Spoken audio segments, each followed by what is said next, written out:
imanku. Jangan harapkan nasibmu, bangkitlah bangsaku. Pusat dewa tanah ibu, cintamu dalam imanku. Jangan harapkan nasibmu, bangkitlah bangsaku. Indonesia negeriku, engkau panji martabatku. Setambang ancam bukan binasa di bawah durimu. Siapa datang mengancam bukan binasa di bawah durimu.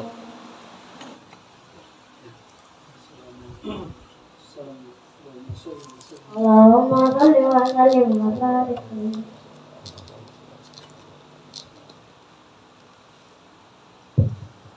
Assalamualaikum warahmatullahi wabarakatuh. Astagfirullah rabbal baraya. Astagfirullah minal khataya. Astagfirullah rabbal baraya. Astagfirullah minal khataya. Rabbi zidni ilman nafi'an waghfirli amalan shalihan. Rabbi zidni ilman nafi'an waghfirli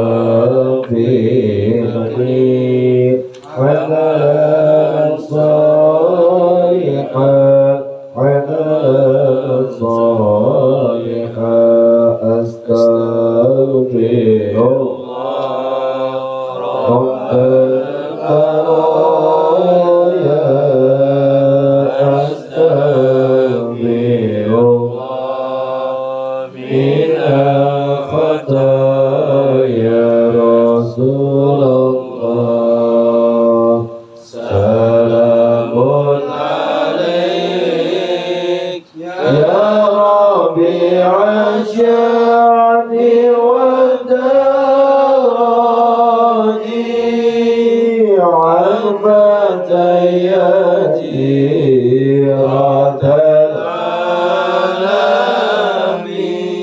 Ya uhailal judi wal karami.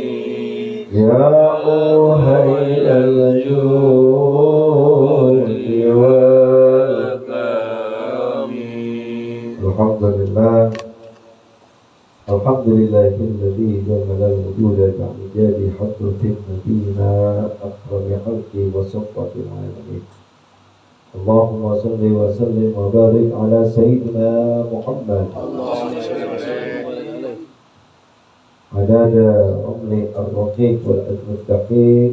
Salatan tarzuqna biha min ahli tawfiq wa tuballighuna bihal hudura ila al-baitil atiq wa ziyarata qabra nabiyyi Muhammad wa bi taqdim siddiq wa ala alihi wa sahbihi wa sallim. Bapak-bapak, yang pertama-tama yang sama-sama kita muliakan guru kita Mukarram Ustaz Afaf. Kita doakan mudah-mudahan beliau selalu diberikan kesehatan oleh Allah Subhanahu wa taala serta keluarganya, dan juga segala bentuk hajat niat baiknya diijabah oleh Allah Subhanahu wa taala. Dan tak lupa juga orang tua kita di Medan, kemudian juga Bapak Ibu Jiman, dan juga para jamaah yang lainnya yang mohon maaf tidak bisa disebutkan namanya satu persatu, namun tak mengurangi rasa hormat dan rasa mahabbah serta takjub saya. Alhamdulillah pada kesempatan ini kita masih diberikan istiqomah dalam menjalani rutinitas kewajiban kita yakni bertalabbul ilmi. Mudah-mudahan penuh harapan kita selalu diberikan kesehatan oleh Allah Subhanahu wa taala, dipanjangkan umur kita untuk taat ibadah, dan juga kita semakin bermanfaat baik untuk pribadi dan sesama, dan juga kelak nanti kita dimatikan dalam keadaan husnul khotimah. Amin ya rabbal alamin. Para jamaah kaum muslimin yang dimuliakan oleh Allah Subhanahu wa taala, alhamdulillah kemarin acara ijazah kubro berjalan dengan lancar dan dihadiri oleh Mursyid Romo Beliau dari Haji Halwani Nawawi Purworejo yang telah mengijazahkan, dan alhamdulillah jamaah dari sini bisa hadir, termasuk Abah Haji, alhamdulillah berkenan hadir. Dan saya juga merasa mohon maaf kalau banyak kekurangan, banyak kurang tutur sapa karena saya ketua PSKAN bolak-balik, jadi nggak bisa tegur.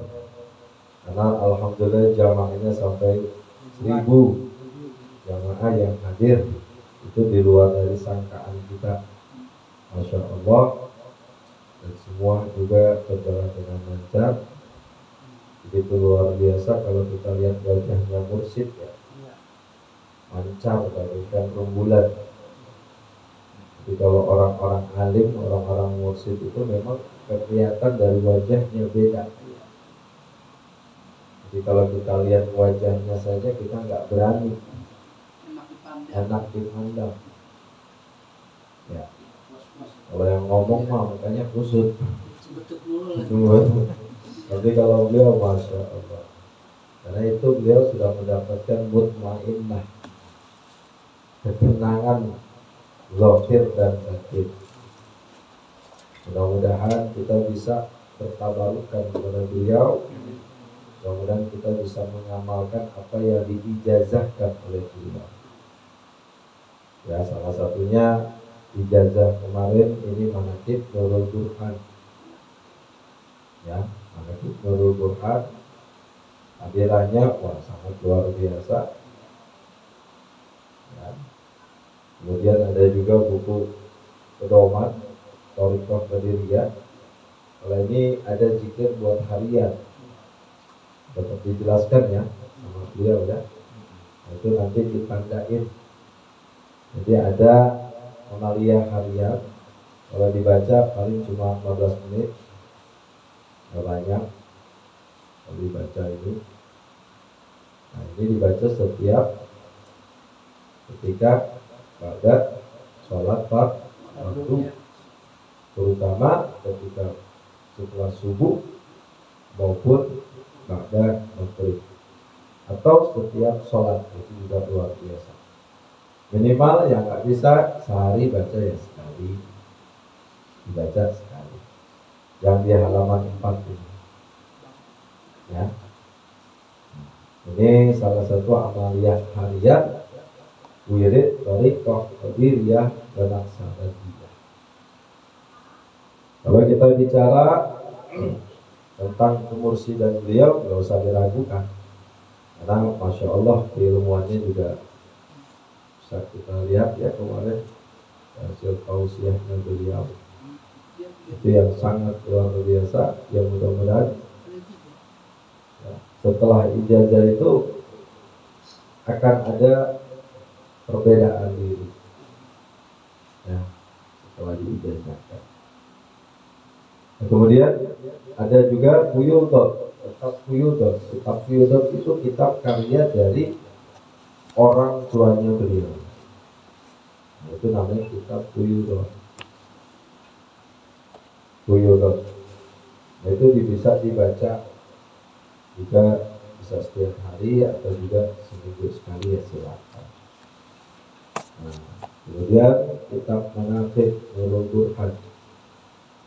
Ini kalau dibaca ya memang lumayan kalau Manaqib ini, ya lumayan panjang. Nah, makanya bisa dilakukan setiap minimal ya seminggu sekali, minimal, ya minggu sekali. Mau sehari 2 kali, 2 kali, 3 kali, 2 kali, 50 kali, luar biasa. Ya, jadi kerjanya nyilah doang. Jadi ini salah satu ijazah dari beliau. Oleh sebab itu saya teringat dengan makalah beliau yang menukil dalam kitab Hujjah. Wal ilmu din fangduruna amman taquluna dinakum. Dalam mencari ilmu itu maka perlu dilihat, fangduruna, maka lihatlah siapa yang mengajarimu, atau lihatlah sanad keilmuannya. Kalau kita berguru, tanya dulu guru dia siapa, sanadnya kemana. Ada istilah tadi yang bertanya kepada saya, ini ada orang, dia seakan-akan waktu itu didatengin oleh orang yang gak jelas. Kemudian dia taubat, akhirnya dia tanya gurunya siapa. Saya gak tahu karena gurunya itu cuma ngasih tahu banyak zikir Allah.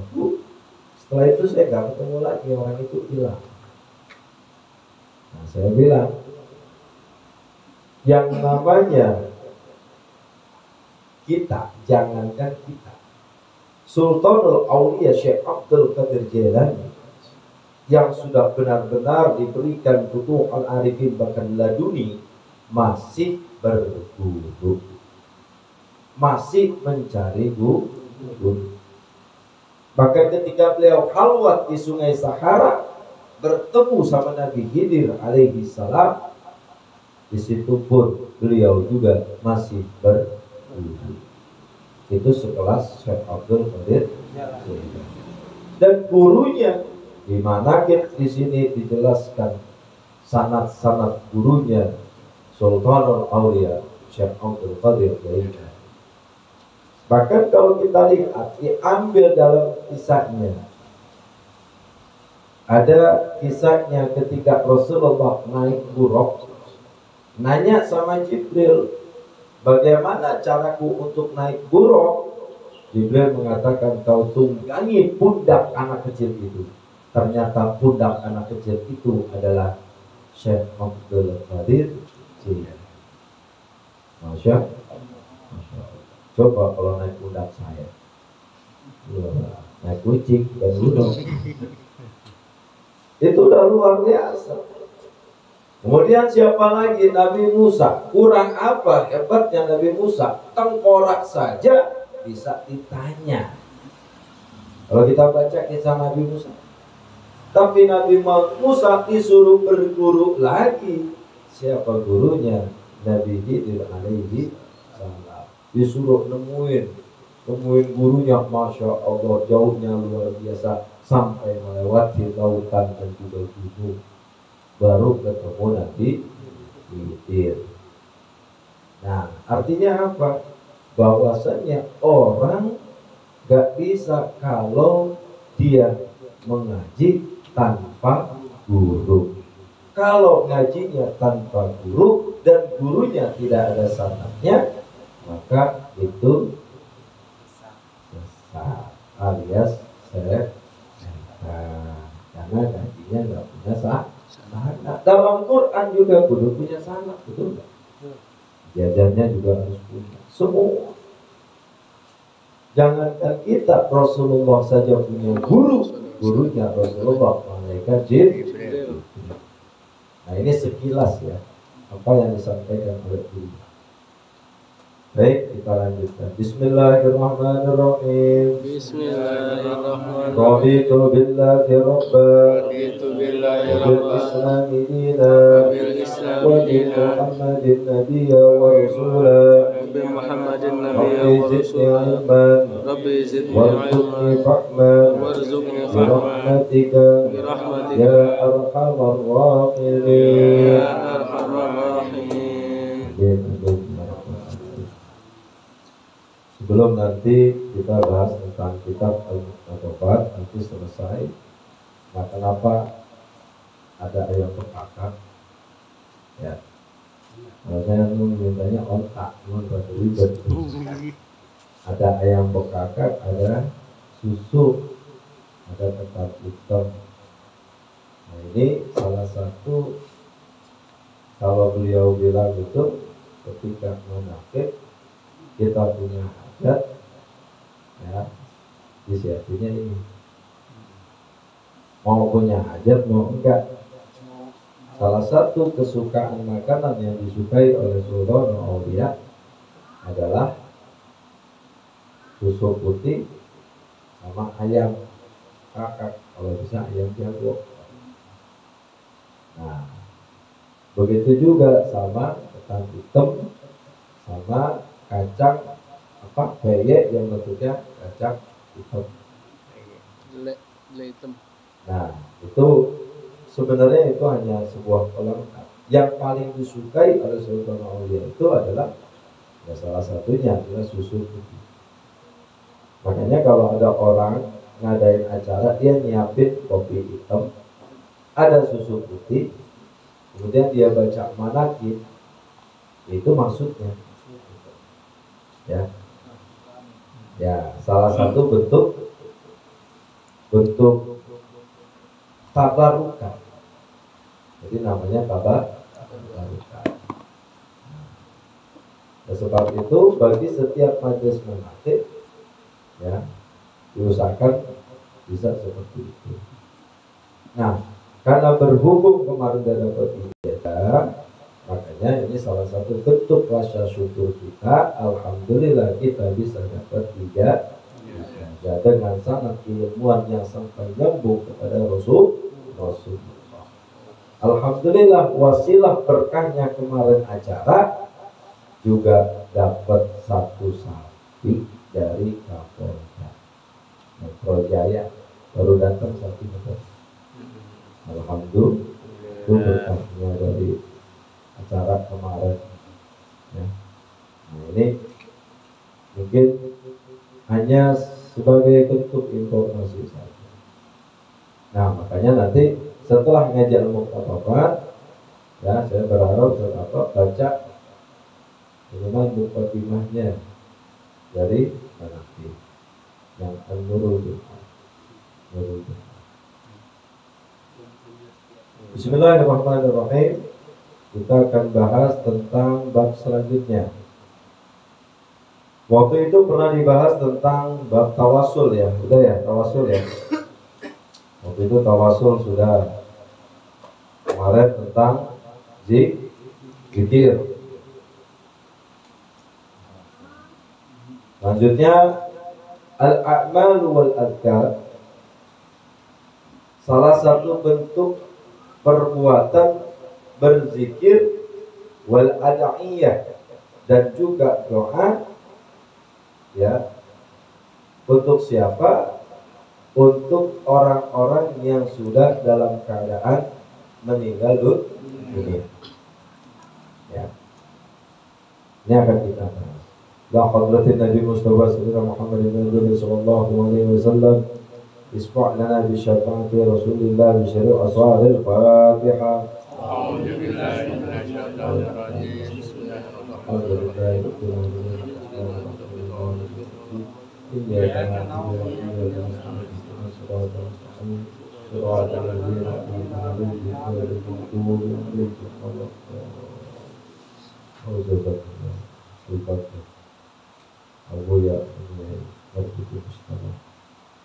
Ya, ada kitab Al-Muqtadafat ya hadis bidayah. Al-Fatihah. Bismillahirrahmanirrahim. Alhamdulillahi rabbil alamin arrahmanir rahim maliki yaumiddin iyyaka na'budu wa iyyaka nasta'in ihdinas siratal mustaqim siratal ladzina an'amta 'alaihim ghairil maghdubi 'alaihim waladdallin. Bismillahirrahmanirrahim. Bab yang selanjutnya adalah ya, waktu itu pernah kita bahas bab 5, bab 6 tentang tawasul sudah dijelaskan. Sekarang kita masuk kepada bab al-bab bab yang ke-7 tentang perbuatan zikir dan doa dari orang yang hidup yang dipersembahkan pahalanya untuk orang yang sudah mati. Ya. Karena kita kan semua calon camat ya. Ya, kita camat calon mati. Wa an laisa lil insani, bahwasannya setiap manusia itu ya, illa terkecuali dia tidak akan ya, memiliki yang dinamakan ya, sya'a. Sya'a itu apa? Sesuatu yang diusahakan. Berarti kalau sesuatu yang diusahakan, ini ada yang mengatakan bahwasannya sesuatu yang tidak diusahakan itu tidak akan bisa dicapai oleh si baik. Bagaimana maunya udah mati ya. Yang dinamakan dalilnya orang-orang yang anti dengan mendoakan mayit, ini yang dia pakai ini. Jadi orang kalau sudah mati itu ya tidak akan sah, ya, tidak akan mendapatkan sesuatu yang kecuali dia pernah melakukannya. Artinya doa dari orang yang masih hidup itu tidak akan sampai. Ya, ini menurut mereka. Kalau kita balik, kenapa Rasulullah mengadakan adanya sholat gaib? Ayo, kan ada sholat gaib. Mayitnya mana? Nggak ada. Kemudian kenapa ketika orang mati disembayangin, disholati, didoain? Yang ngajarin siapa? Pahalanya mana? Nah, itu kan doa. Berarti kan dia ini gimana? Mengingkari apa yang sudah dilakukan Rasul. Kalau di Mekah itu di Masjidil Haram setiap waktu pasti sholat gaib. Habis sholat ya, kita sholat gaib. Sholat gaib kan seberat bulu tadi. Betul. Nah, sholat gaib itu ya ada mayitnya, nggak ada apa, tapi sholat gaib dengan disebutkan nama almarhum itu dilakukan Rasulullah. Karena ketika Rasulullah melihat sahabatnya meninggal, Rasul gak sempat lihat Rasul sholat gaib.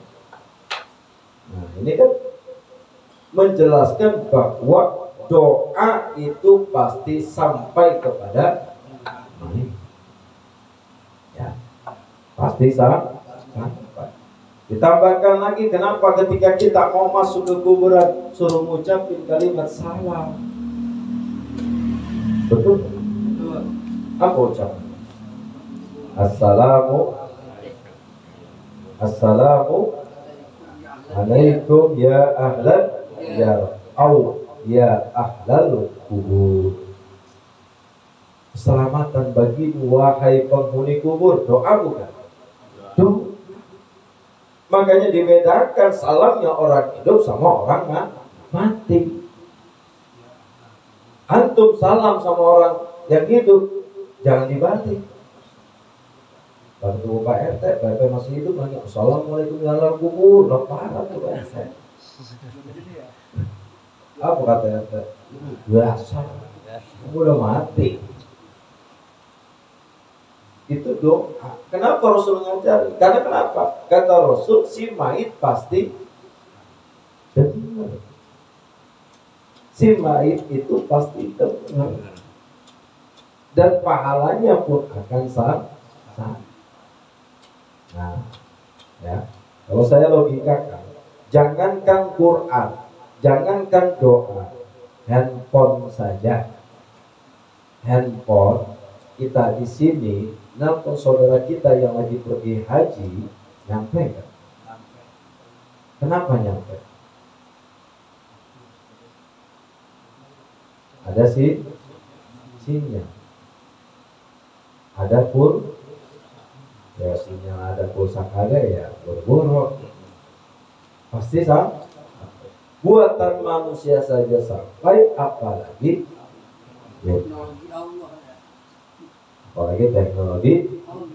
Ini kan semua dari alam semua. Secara marifat itu kita semua dari alam. Baju dari mana? Alam. Energi semua dari mana? Alam. Listrik dari mana? Siapa yang ngasih? Berarti listrik bukan PLN yang ngasih. Oh, Allah. Cuma dikelola oleh PLN, jadilah seperti ini. Karena jasanya kita juga kudu banyak. Gitu. Makanya orang-orang yang marifat itu ya melihat sesuatu itu dah Allah, Allah, Allah, Allah. Lihat mobil ya Allah. Kenapa? Bahannya dari mana? Gitu. Pandangan sejarah. Ya. Nah. Jadi kalau dia berkata bahwasanya doa itu nggak sampai, berarti dia nggak percaya dengan perkara doa. Sedangkan kematian sampai kita masuk ke liang lahat itu perkara doa. Apalagi Gusti Allah yang Maha Goib. Alladzina yu'minuna bil ghaibi wa yuqimuna wa mimma razaqnahum. Orang yang beriman percaya sama yang goib. Kalau saya tanya, kita sholat kita kemana? Kiblat. Hah? Kiblat. Kiblat. Kiblatnya di mana? Mekah. Di Mekah. Berarti yang nanti depan nanti apa? Tembok. Tembok. Berarti sholat nanti ngapain? Tembok. Tembok. Tapi ada yang goib, Maha Goib. Makanya ada kalimat lillahi ta'ala. Oh, Gusti Allahnya di mana? Ya. Nah, jadi jangan sampai ya yang menjadi PR terbesar adalah bagaimana nasib generasi muda kita. Nah, ini yang perlu kita pertahankan, bahwasanya Ahlus Sunnah wal Jamaah, Jam'iyah Nahdlatul Ulama itu sudah jelas sesuai dengan ajaran Rasulullah SAW. Ya. Bahkan dikatakan ya, di dalam surat Yasin itu sering kita dengar, wa naktubu ma qaddamu wa athar. Ya, kalau kita ambil tafsirnya ini kan tentang bahwasanya Allah telah mencatat dari apa yang sebelum kita diciptakan sampai kita sesudah kita tidak ada. Artinya apa? Ya, kalau kita lihat bahwasanya ada satu firman Allah yang menjelaskan di dalam surat Al-Hasyr, ya. Ayat berapa? Ayat 10. Yang bunyinya ya betul. Walladzina ja'u min ba'dihim yaquluna rabbana ighfir lana wa li ikhwanina alladzina sabaquna bil iman. ini asbabun nuzulnya. Kalau kita lihat dulu ada kaum muhajirin dan ansor ngelihat ada temennya yang meninggal. Ceritanya begitu. Ketika dia meninggal, kemudian berdoa. Ya, apa doanya? Rabbana ighfir lana wa li ikhwanina alladziina sabaquna bil. Ya Allah, ampunilah kami, ampunilah kerabat-kerabat kami yang telah beriman terdahulu sebelum kami. Berarti udah meninggal. Padahal Quran sudah menjelaskan. Ya, kenapa sih ada orang dari Wahabi ini seakan-akan menghapus itu semua, kemudian mengatakan, oh ini bid'ah, oh ini sesat. Tujuannya adalah ingin merusak ajaran Rasulullah secara utuh.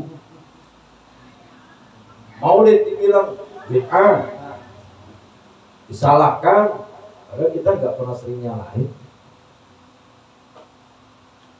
Karena tujuannya apa? Supaya umat Rasul nggak cinta sama Nah, disitulah dibuatnya sebuah alat untuk menghancurkan Islam dari dalam. Karena kenapa? Mereka sudah tahu baginda Nabi Muhammad itu bakalan bisa ngasih syafaat. Mereka nggak mau umat Islam nanti dapat syafaat Nabi. Lalu bagaimana caranya untuk menghilangkan kecintaannya kepada Nabi? Maka dibuatlah membid'ah-bid'ahkan maulid. Kan pernah saya jelaskan, Quran sekarang itu juga bid'ah. Pernah saya jelasin belum?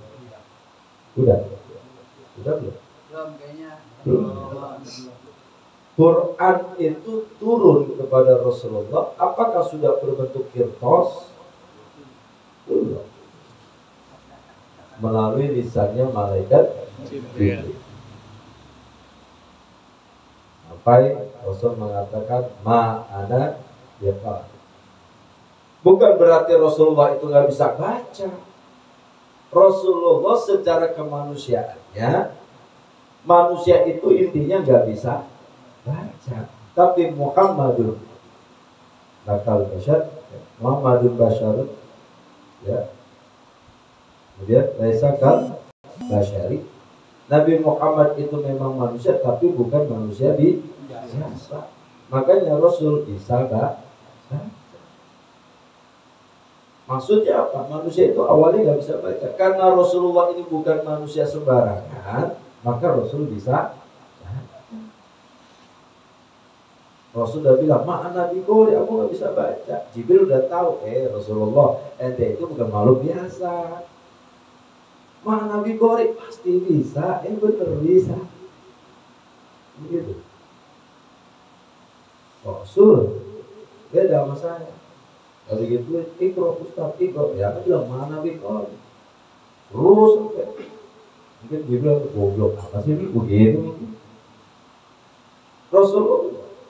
Nah, mulailah di situ terima bentuknya. Wahyu pertama yaitu apakah sudah bentuknya buku? Belum. Kemudian gagasannya Abu Bakar Siddiq, bagaimana supaya Quran ini dimushafkan. Dulu kan mushaf. Mulailah di situ banyak para sahabat yang belajar Quran, menulis, membuat tulisan. Sekarang saya tanya, tulisan Arab apakah sudah ada dari dulu? Apa belum? Apakah sudah ada sejak Jibril ngasih Rasul? Apa belum? Saya tanya. Hah? Ayo. Sudah ada belum? Belum. Quran itu apa? Kalamu, tulisannya. Apakah kalamullah bahasa Arab? Bukan. Mulailah di situ para penulis, para ulama, orang-orang soleh yang ilmunya cerdas membuatlah tulisan. Oh, kalau alif bentuknya begini, paham? Oh, kalau ba tulisannya begini. Oh, kalau tak tulisannya begini. Sampailah kepada Rasul, disepakati oleh Rasul. Dikatakan apa? Oh, ini tulisan A. Oh, ini bahasa A. Semua bahasa Arab apakah Quran? Belum tentu. Bisa dipahami ya? Ya. Apakah bahasa Arab itu sudah pasti Quran? Belum tentu. Tapi kalamullah, apakah itu bahasa Arab? Pasti bahasa Arab. Tapi bisa disamakan nggak kalamullah itu dengan bahasa Arab yang lain? Ya tidak. Makanya disitulah para sahabat, orang-orang yang di luar Islam mendengarkan lantunan Quran gemeter sampai kejadian kan. Salah satunya adalah Sayyidina Umar ibnu Khattab. Bahkan siapa lagi tuh yang Rasul lagi baca Quran di rumah yang dia mau bunuh, dia ada di sampingnya, saking keenakan, lupa mau bunuh Rasul. Sampai dia bilang apa? Aku baru mendengarkan kalamullah. Ini kalam ini luar biasa. Apa sih ini? Itu Masya Allah. Ya. Jadi Quran itu ya, kalau kita lihat, disitulah mulailah adanya tulisan, adanya segala macam, termasuk Yahya bin Ya'mur yang membuat tanda wakof lam kecil. Sekarang saya mau tanya, surat pertama, wahyu pertama yang diturunkan oleh Allah itu surat apa? Al-Alaq, Iqra. Kenapa di depannya kok malah Fatihah? Harusnya kan Iqra dulu ya. Nah. Kemudian apakah dulu sudah ada kertas? Belum. Boro-boro tuh percetakan itu belum ada. Adanya pelepah kurma, adanya batu, ditulis dari situ, dikumpulin. Tapi Quraisy tahu nih, ini bahaya kalau Quran ini sampai ada, kejar Rasul, kejar ini. Itu makanya kenapa Rasulullah itu dikejar-kejar dari kecil sampai menjelang akhir. Karena tahu Rasul bakalan inna arsalnaka syahidan wa mubasyiran wa nadhira. Harus dimatiin itu, harus dikejar itu. Karena dia akan membawa agama yang lurus. Nah, mulailah Rasulullah itu mengalami yang luar biasa. Akhirnya kata Rasul, ini cuma ini aja di peninggalan. Kata Abu Bakar, ini Quran kalau nggak dimusyaf, kalau ini Quran kalau nggak diutuhkan, maka nanti umat Rasul nggak akan kenal sama Al-Quran. Mulailah di zamannya Sayyidina Utsman bin Affan terkenal yang namanya Qirtasun dari negeri Persia. Mulai dari negeri Persia banyak para penulis-penulis, para penulis khat bahasa Arab. Mulailah di kertas, mulai dibukukan. Ya, makanya ada yang namanya ya Utsmani. Apakah dilakukan Rasulullah? Enggak. Berarti bid'ah. Tapi namanya bid'ah hasanah. Jadi jangan sedikit-sedikit mengatakan bahwasanya bid'ah itu sesat. Makanya Imam Syafi'i mengatakan al-bid'atu bid'atani. Bid'ah itu ada dua, bid'atun mahmudatun wa bid'atun madmumah. Ada bid'ah yang baik, ada bid'ah yang buruk. Nah kalau membukuin Quran itu kan baik. Ditanya buat apa? Buat umat Rasulullah. Pak, Bu, maaf nih, jamaah. Kalau seumpama, ini biasa sama ibu-ibu nih. Ya. Kalau seumpama tuh mushaf gak dibukukan, mungkin kita nggak kenal.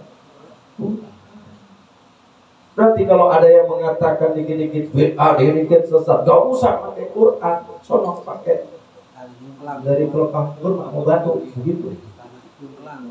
Betul nggak? Nah, jadi kalau kita pilih, Nggak bisa baca ini nggak ada. Ya.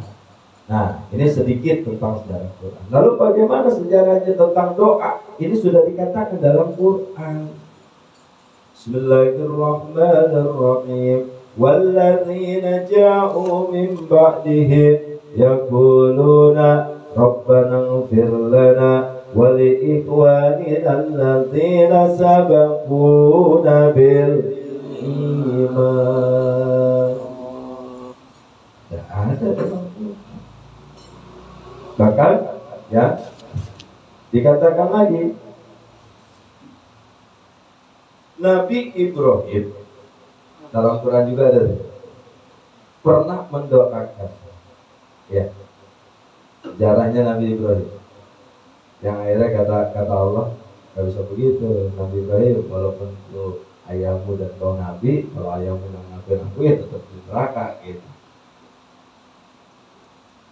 Nah, itu apa doanya? Rabbana ighfir ya li wali walidayya walil mu'minina yauma yaqumul hisab. Itu doanya Nabi Ibrahim, Pak. Nabi Ibrahim berdoa supaya minta diampuni dosa orang tuanya. Betul. Ayahnya Nabi Ibrahim masuk Islam nggak? Ikut Nabi Ibrahim nggak? Enggak. Betul.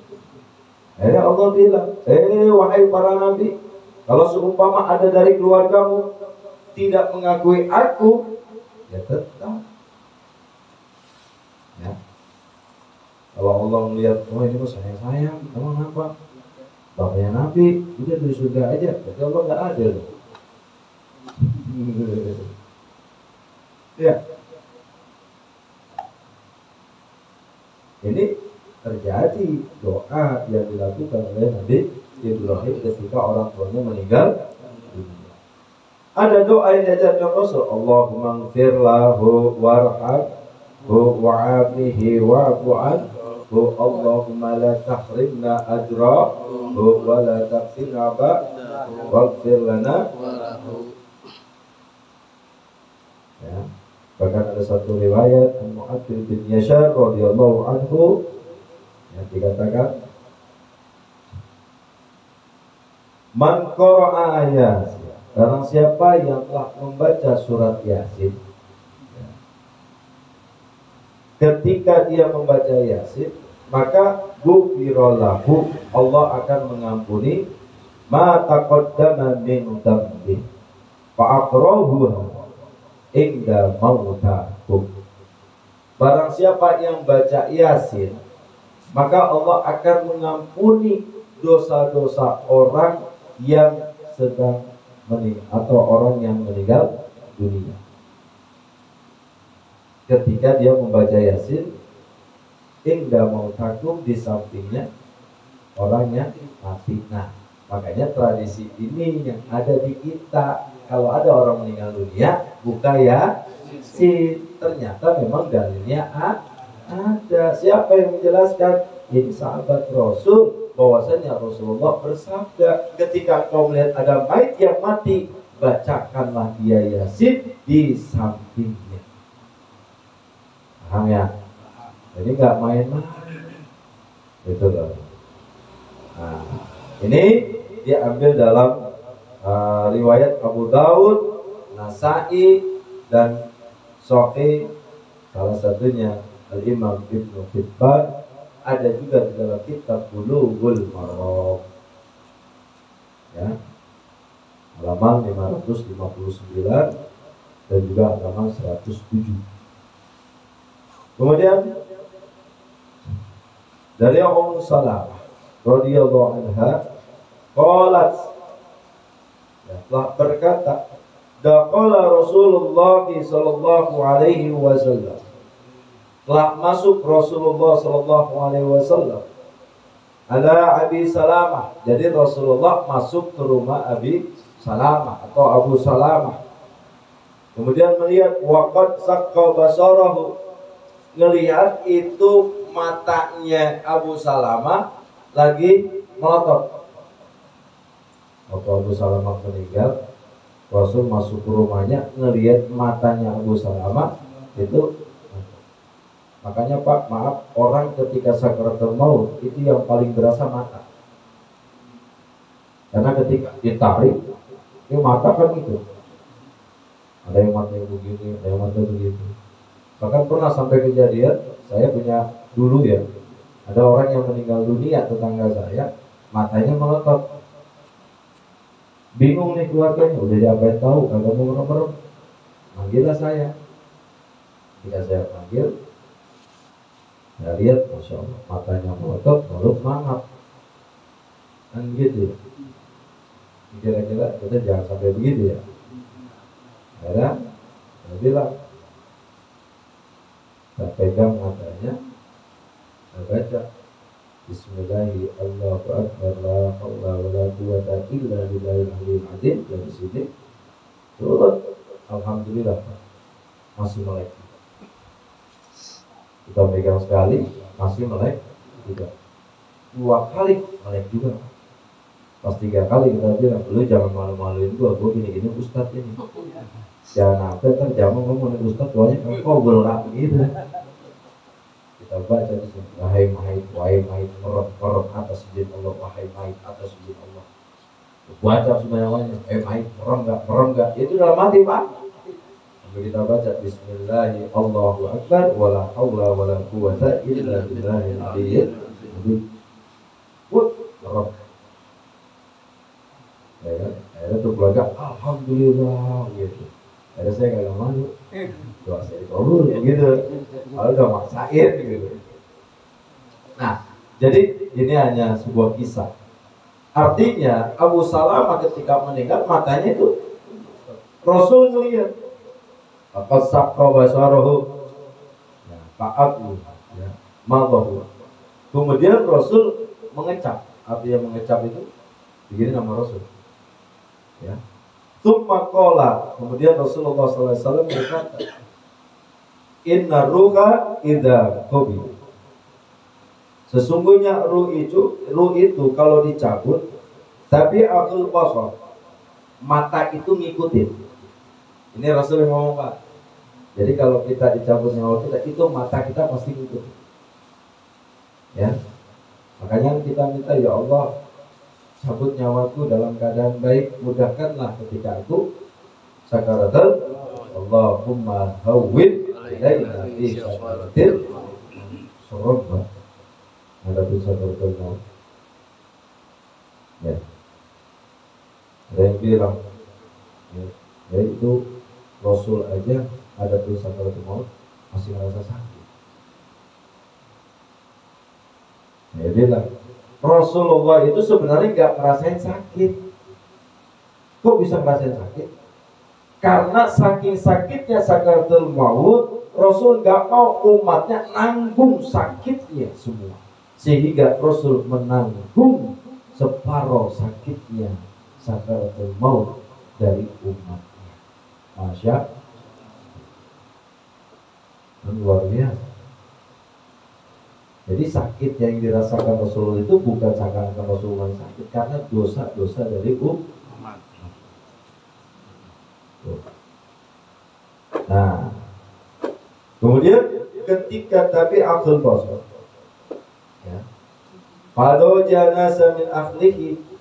Nah, ketika itu ya matanya tiba-tiba sudah mulai merem begini, keluarganya Abu Salamah malah menjerit-jerit. Kan ada tuh ya Pak, ketika ada orang lagi sakaratul maut kan ada gitu tuh. Waktu itu saya ngadepin Kelapa 2 Pak, Depok 2 Pak. Depok 2 meninggal mendadak. Tiba-tiba, oh Pak ini gimana ini? Saya udah tahu ini nyawa udah sampai sini nih. Demi Allah Pak, saya pegang dong, pegang tarik begini, wow, lepas. Ini mangap, ini ngotot, lepas, untungnya langsung merem. Ini yang menjerit-jerit, waduh, laki saya ini, sayang, jangan tinggalin saya. Saya tanya, ada sedihnya apa? Enggak, anak saya masih kecil, begitu. Ternyata, Masya Allah, Itu kejadian. Kemarin belum lama di RS Bayangkara. Makanya kedokteran nih, dokter saya sampai ada kemarin itu saya ngadepin 3 mayit.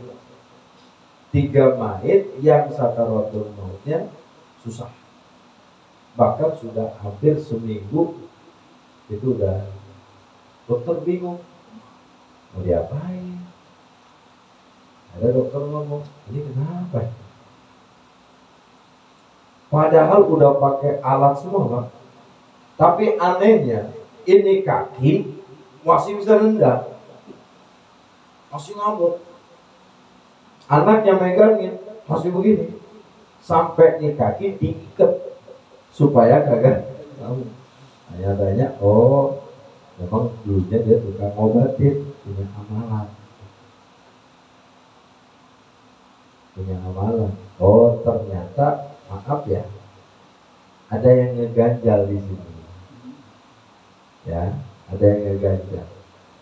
Padahal istilahnya ruhnya itu mau keluar baru separuh, karena tertahan oleh makhluk yang ada di badan.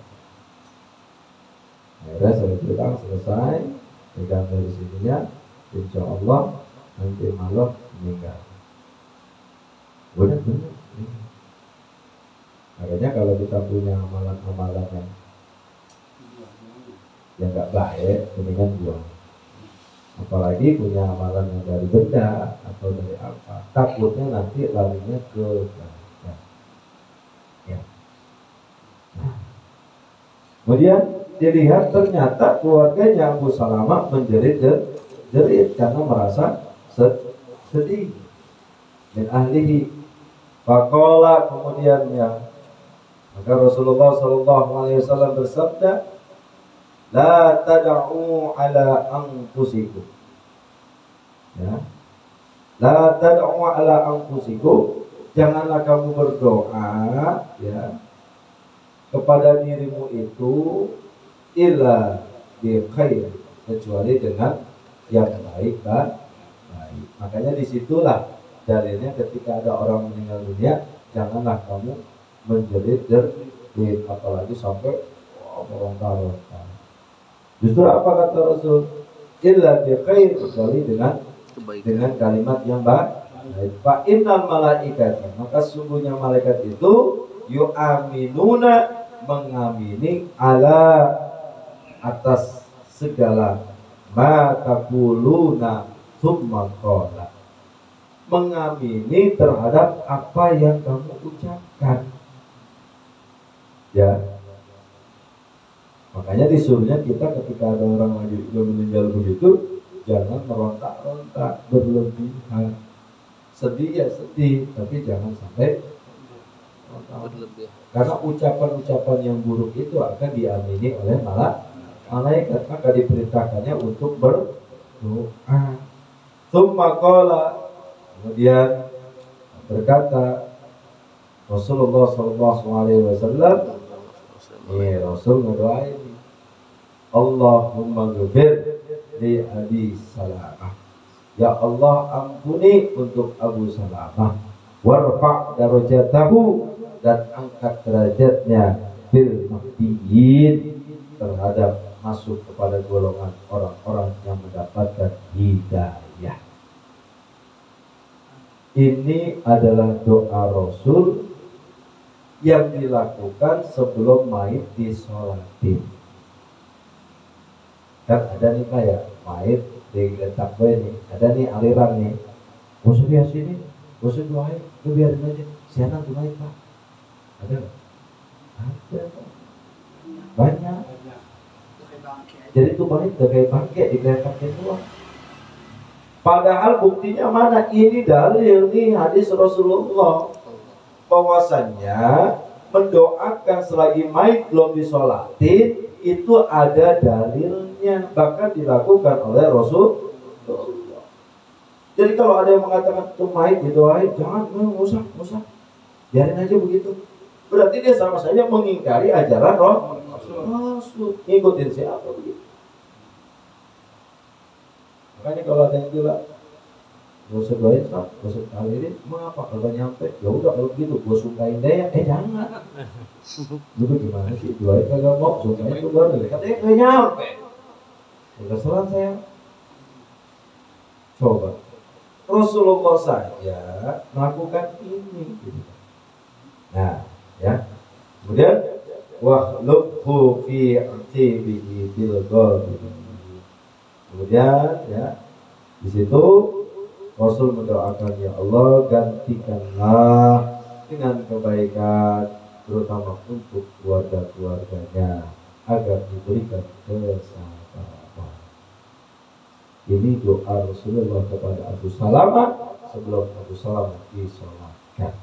Jadi kalau kita mendoakan mayit selagi mayit itu masih ada, makanya disuruh anak cucu suruh baca Quran di situ, suruh apa? Memang itu sudah diajarkan oleh baginda Nabi Muhammad Sallallahu Alaihi Wasallam. Semoga kita juga punya generasi, punya anak cucu kita, ketika kita nanti tidak ada, banyak yang mendoain. Amin. Amin ya rabbal alamin. Baik, sampai sini ada pertanyaan, silakan.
Ya, silakan, ada.